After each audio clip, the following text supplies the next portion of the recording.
तो जैसा कि आपको पता है कि हरियाणा चुनाव के नतीजे आ चुके हैं। बीती रात आपने देखा है कि चुनाव के नतीजों में थोड़ा सा ऊपर उतार चढ़ाव आपको देखने को मिला।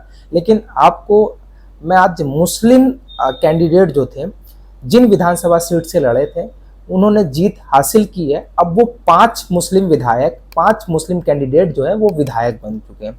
अब आने वाले वक्त में देखना है कि ये मुसलमानों के मुद्दे हरियाणा विधानसभा में उठाएंगे या नहीं उठाएंगे। खैर, अभी आपका सवाल यही होगा कि वो 5 सीट कौन कौन सी है और कितने वोट के मार्जिन से जीते हैं, और पहले वो विधायक थे या नहीं थे, या फिर पहले वो विधायकी लड़े थे या नहीं लड़े थे, इस बार लड़े हैं तो कितनी सीटों से जीते हैं और कौन सी पार्टी है। खैर, पार्टी तो आपको पता ही है कि मुसलमानों ने कांग्रेस पार्टी को वोट देना अपना जीवन सिद्ध अधिकार समझ रखा है।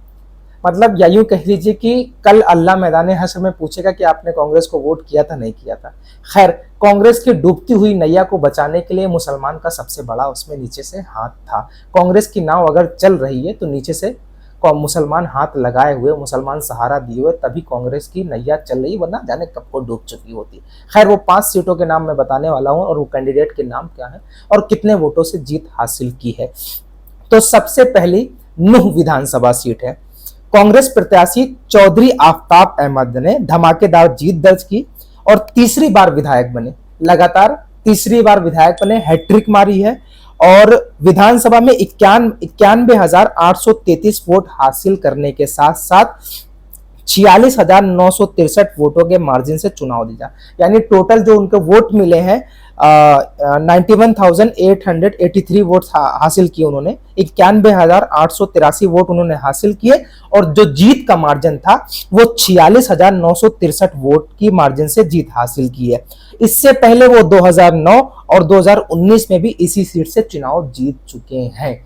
खैर, हैट्रिक नहीं, माफ कीजिएगा क्योंकि बीच में जो है गैप हो गया था, लेकिन तीसरी बार विधायक बने हैं। अब दूसरी सीट है फिरोजपुर झिरका विधानसभा से कांग्रेस के प्रत्याशी मामन खान ने एक तरफा तौर पर चुनावी जीत हासिल की। इस सीट पर 1,30,497 वोट हासिल करने के साथ 98,441 वोटों से बड़े मार्जिन के साथ दूसरी बार विधायक चुने गए। मतलब 1 लाख वोटों से, लगभग 1 लाख वोटों से कांग्रेस के प्रत्याशी मामन खान जो है वो उन्होंने जीत दर्ज की है। कमाल है। ये सीट इस चुनाव की सबसे हॉट सीट गिनी जा रही थी क्योंकि कुछ अरसे पहले इसी विधानसभा के अंतर्गत सांप्रदायिक दंगे हुए थे जिसमें मामन खान की गिरफ्तारी भी हुई थी। जो आज विधानसभा चुनाव 1 लाख के वोट मार्जिन से जीते हैं, कुछ वक्त पहले इनकी गिरफ्तारी हुई थी और सांप्रदायिक दंगा भड़काने का आरोप भी लगा था। अब पुन्हाना विधानसभा, तीसरी पुन्हाना विधानसभा सीट है। पुन्हाना विधानसभा सीट से कांग्रेस के दिग्गज उम्मीदवार चौधरी मोहम्मद इलियास अच्छे मार्जिन के साथ चुनाव जीत तीसरी बार विधायक चुने गए। उन्होंने इस सीट पर 85,300 वोट हासिल करने के साथ साथ 31,916 वोट के मार्जिन से चुनाव जीता।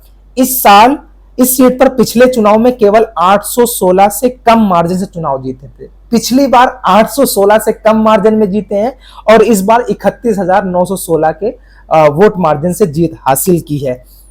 इससे पहले चौधरी इलियास 2009-2019 में इसी सीट से चुनाव जीत चुके हैं। अब सुनिएगा, हथीन विधानसभा सीट। मैंने आपको पहले कहा था ना कि कांग्रेस को बचाने में, कांग्रेस की डूबती हुई नैया बचाने के लिए अगर बचाया है किसी ने तो वो है मुसलमान, और मुसलमानों को अगर सबसे ज्यादा किसी ने धोखा दिया तो वो है कांग्रेस। खैर, वो बात अलग करेंगे।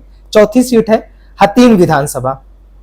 हथीन विधानसभा सीट पर मोहम्मद इजराइल ने जोरदार जीत हासिल की। उन्होंने इस सीट पर 79,907 वोट हासिल किए और जो जीत का मार्जिन था वो 32,396 था। हुआ क्या था, इससे पहले इस सीट पर जलेब खान और अजमत खान भी विधायक चुने जा चुके हैं। मतलब मुस्लिम बहुल सीटें थी। अब की मोहम्मद इजराइल जो कांग्रेस के उम्मीदवार हैं उन्होंने जीत हासिल की है। और 5वीं और आखिरी सीट है जगादारी विधानसभा सीट से प्रदेश के पूर्व गृह मंत्री, ये पहले गृह मंत्री, पूर्व गृह मंत्री भी रह चुके हैं, कांग्रेस प्रत्याशी अकरम खान ने बड़ी चुनावी जीत हासिल की है। वो इस सीट पर 67,403 वोट हासिल किए हैं और 6868 वोटों के मार्जिन से विधायक चुने गए हैं। अकरम खान इससे पहले भी 2009 में बसपा की तरफ से विधायक चुने जा चुके हैं। इस सीट पर अकरम खान के अलावा कोई भी मुस्लिम उम्मीदवार नहीं चुनाव नहीं जीता है। बसपा की बात आई तो मैं आपको बता दूं कि बसपा का भी गठबंधन हरियाणा में चुनाव लड़ रहा था। हालांकि बसपा को किसी तरह का कोई फायदा नहीं हुआ, लेकिन बसपा की जो सहयोगी पार्टी थी उसको फायदा हुआ और वो 2 सीटें जीत दर्ज की उसने।